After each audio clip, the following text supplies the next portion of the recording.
बिस्मिल्लाहिर्रहमानिर्रहीम। सामीन मोहतरम, आज हमारे मोहतरम ग़ुलाम मोहम्मद सियालकोट से उन्होंने सवाल किया है कि आज़ाए पेवंदकारी के मुताल्लिक़ उलमाए किराम का क्या फतवा है और आज़ाए पेवंदकारी की कौन कौन सी किस्में हैं और इस्लाम ने किस चीज़ की हमें इजाज़त दी है।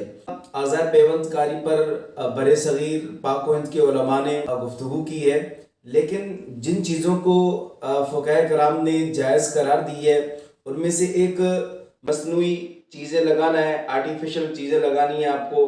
मिसाल के तौर पर किसी का हाथ कटा हुआ है तो उसने कोई मसनूई हाथ अपने आप को लगा दिया, टांग कटा हुआ है, उंगली कटी हुई है तो उसने मसनूई एक प्लास्टिक चीज़ लगा दी है, बिल्कुल जायज़ है, इसको तमाम फ़ुक़हा किराम ने जायज़ करार दिया है। और इसी तरह अब इंसान का अपने जिस्म में से किसी एक उज़्व को ले लेना, जैसा कि आपने देखा होगा कि बाज़ औक़ात डॉक्टर टांग की सर्जरी करके यहाँ से एक नस निकाल के दिल में लगाते हैं, ये सूरत भी बिल्कुल जायज़ है।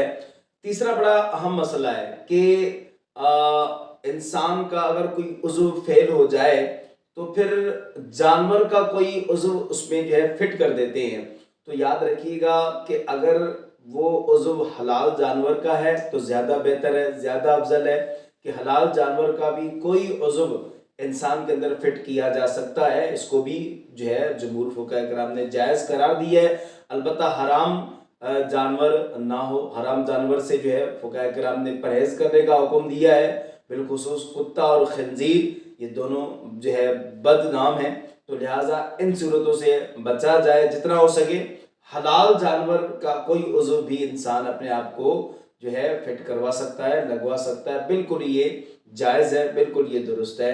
दुआ है अल्लाह ताला की बारगाह में अल्लाह हम सबको शरीयत के अहकाम समझने, इन पर अमल करने की तौफीक व इस्तिक़ामत अता फरमाए। दुआ है अल्लाह ताला की बारगाह में अल्लाह हम सबको शरीयत के अहकाम समझने और इन पर अमल करने की तौफीक व इस्तिक़ामत अता फरमाए। सामीन मोहतरम, आप जो भी सवाल करें आप कमेंट के जरिए कर सकते हैं, इंशाअल्लाह आपको ज़रूर कुरान व हदीस की सूरत में आगाह किया जाएगा।